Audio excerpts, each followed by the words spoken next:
Welcome to today's episode, everybody. Today, I'm going to do a quick, we'll see how quick, Q&A session answering some of your most common questions regarding the active recall technique, because I know there's a lot of confusion regarding what it is and how it works and how much you should do it and how many note cards you should make and how often you should do it, etc. And I'm going to give you my personal opinion on it based on my professional experience. If you're new to my channel, my name is Josh. I'm a former doctorate of physical therapy student. I spent many years fully immersed in the academic world, pursuing an education in physical therapy. I graduated with academic honors with a degree in biomedical science and was accepted into multiple schools to then go on and pursue a doctorate degree in physical therapy. And during that time, I learned a lot about how to learn information, how to study information, and how to retain it, how to go into tests confidently, how to go about study sessions the right way, how to avoid burnout. And I teach that kind of stuff now online, and that's the kind of stuff you're going to see here in my videos on YouTube.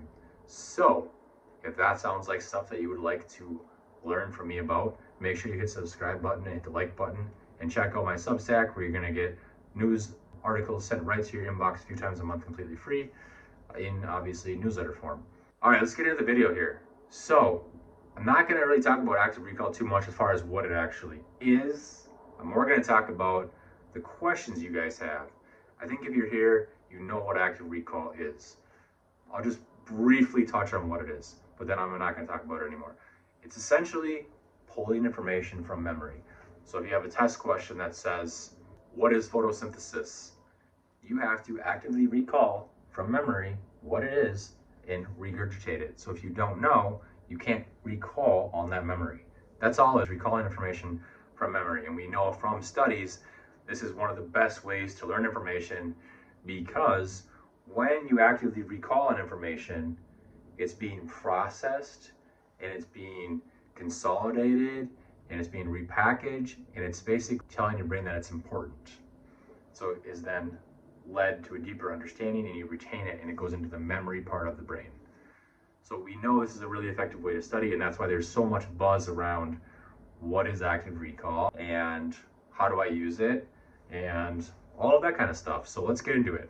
Really quickly, if you want to get the most out of this video, maybe take a minute, pause the video, grab a pen and a paper, and write down a few notes so that you take your learning of this to a deeper level.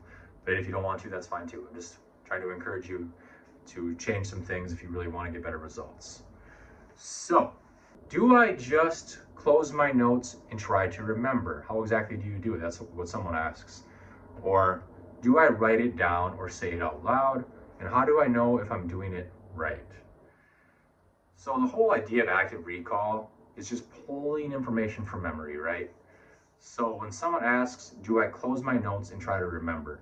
I would say that's a great way to go about actively recalling information. I highly encourage that often in my videos. I encourage people to sit down for a few minutes before they start studying every session and try to pull from memory as much information relevant to the topic that you're studying that you can. Before you open up your notes, try to pull information out. So trying to pull information from memory without looking at your notes before you start studying, I highly recommend you guys do that. It's a very good way to study. And then to take things deeper, you can then open up your notes and see what you missed, see what you had a hard time recalling. You can write that down, and then next time you sit down, try to pull that information from memory. That's a really good way to go about studying. So when you are doing this, should you write it down or say it out loud? That's the next question. So when you're actively recalling this information, do you just say it out loud or do you write it down? You can do both. Obviously, if you write stuff down, it's going to take you a little bit longer to get through it because you have to actually write it down versus just speak it. You can say things a lot faster than you can write things. But here's the caveat with that. If you write things down, we know from studies it leads to better retention because it's more brain activity going on. It's a more active way to be engaged with the content that's right in front of you. So when you're writing stuff down, it's going to lead to better retention. And in my opinion, if it's something that you want to remember, you should definitely write it down. But it goes both ways. If you just only have a few minutes and you just want to pull from memory, I encourage this all the time too.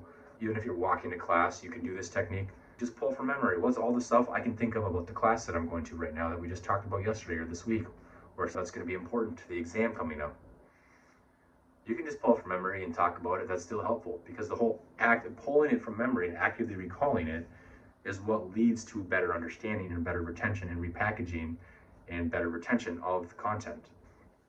But yes, if you're actually studying the content and you're sitting down and you have the time, I highly encourage that you write it down. Both ways work. So if you've got more questions regarding this kind of stuff as I'm talking about it, comment on the video and let me know what it is. I'm happy to help you guys and answer the questions. I know that some of the stuff that I'm talking about is still kind of confusing because maybe I don't specifically clarify exactly what you're wondering. So ask me and I'm happy to answer. How do I know if I'm doing it right?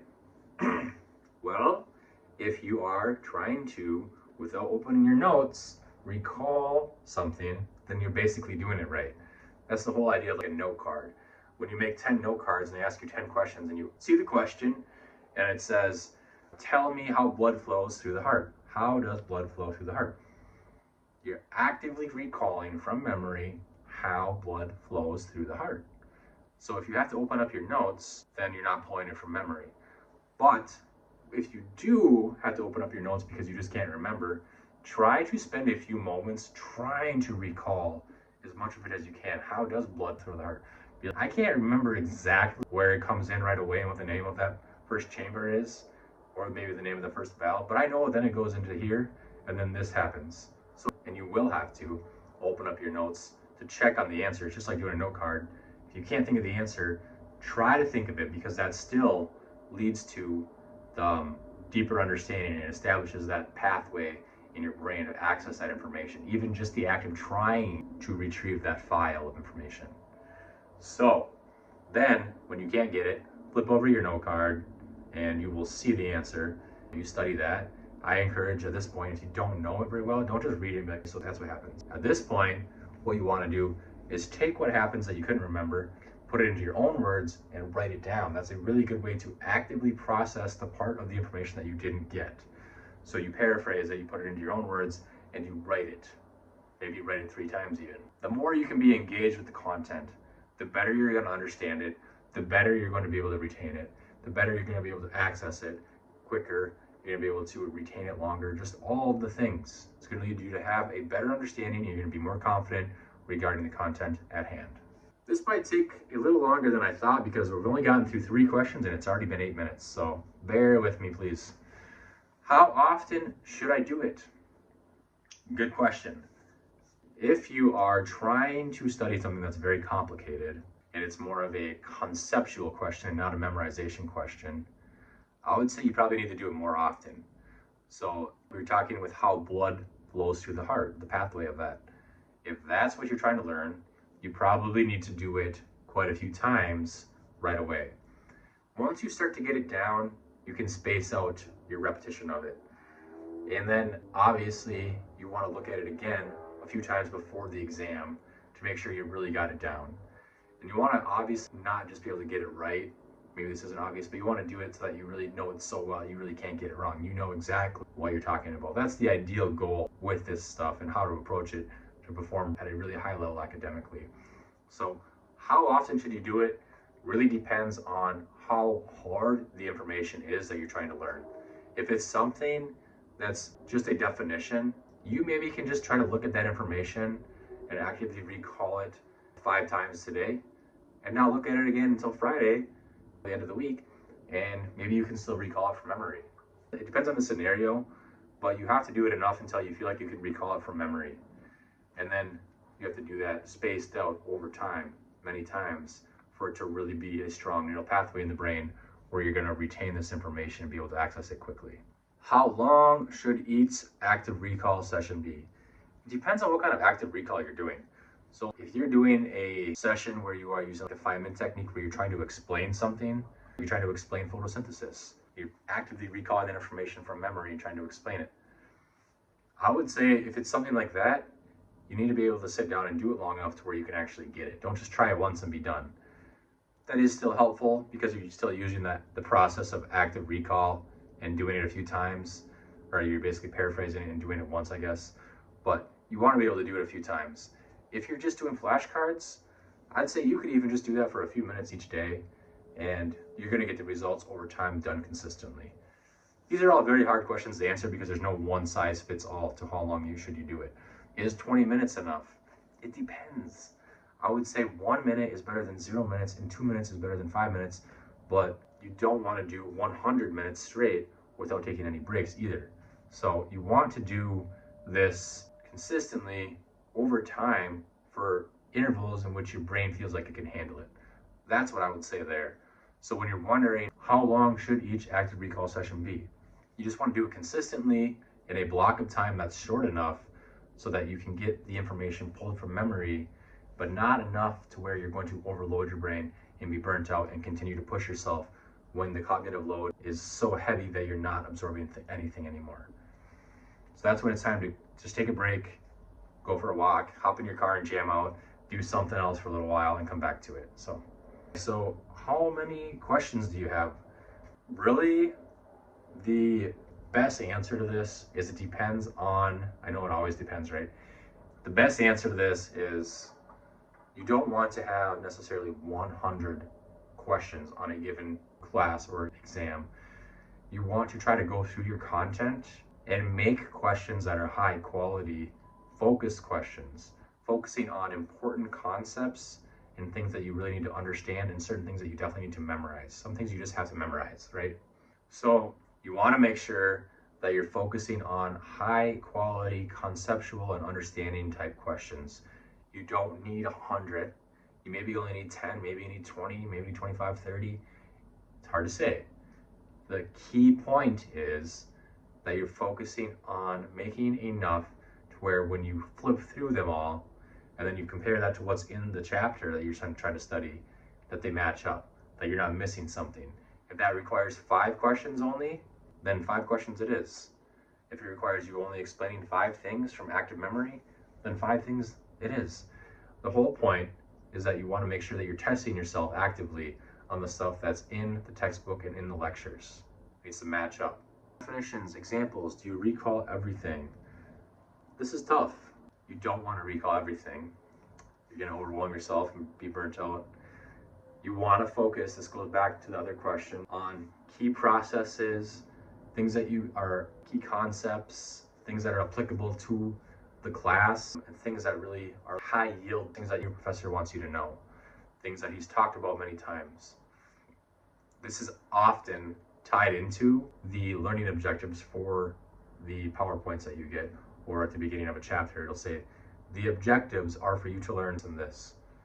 So that is really the kind of stuff you want to focus on when you're trying to actively recall information.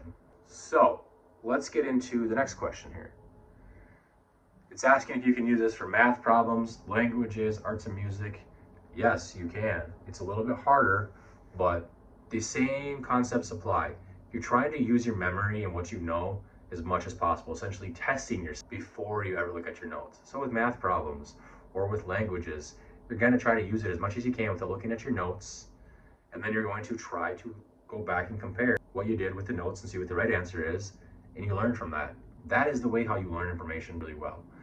And you can do the same thing with music. You can, if you are trying to learn music, you can just play the instrument from memory the best you can, and you test yourself afterwards by looking at what you missed and what you screwed up on.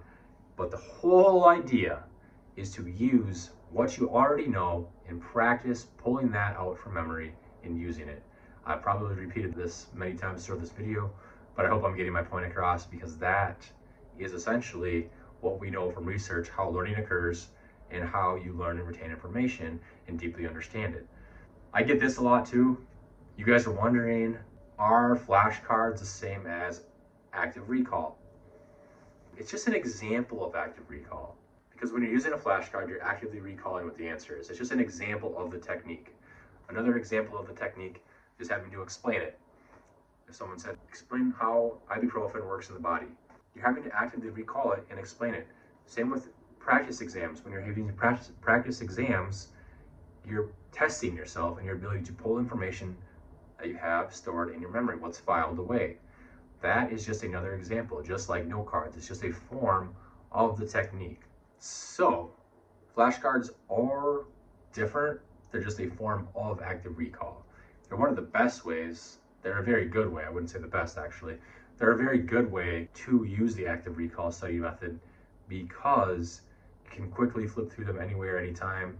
You can put them in your pocket. You can do them as you're walking to class. When you're waiting in line, you got 5 minutes, you can flip through them. You can have digital ones that you can do on your phone. And on top of that, once you get ones right, you can set those ones to the side, and that way you can focus on just the ones that you don't know very well. And you can slowly, as you get to certain ones right, put those ones to the side and continue to focus on the ones that you don't have a strong understanding of yet, that you don't have memorized, and you can dive into those. So it's just a method of the active recall method. That's all it is a technique of the active recall method. But we know from research that it's not, active recall is not really this thing that works. We know it's the best way to go about learning and studying information, and it leads to long-term retention if you do it repetitively over time. So I know the whole active recall thing seems like this vague concept, but in a nutshell, all it is you testing your knowledge and your ability to explain things and learn things. And you can do it in a lot of different fashions. Note cards is just one of them. And if you've got more questions on this, just message me, leave me a comment on the video, and I'm happy to help you. Go ahead and hit subscribe if you like this content, if you like this kind of video. Give me the thumbs up button, I'd appreciate that. Hit the subscribe button for my Substack if you want information like this sent right to your email a few times a month completely free. And we will see you guys in the next video.